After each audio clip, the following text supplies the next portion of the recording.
In this video, I'll show you how to check which GPU you currently have on your PC. Now there are a couple of methods you can do this. So the first one is by using the task manager.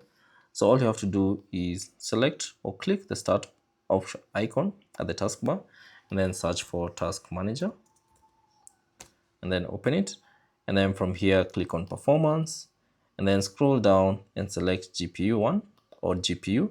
And now you should see what GPU you currently have on your PC. Now that's the first method. The other method is by using the NVIDIA application. Now if you have installed NVIDIA app on your PC, open it by double clicking on the NVIDIA icon and then select system.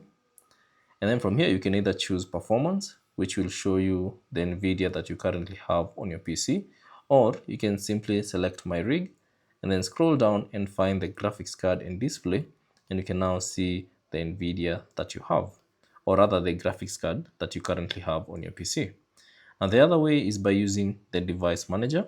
So all you have to do is right click on the start icon and then search for device manager and select that.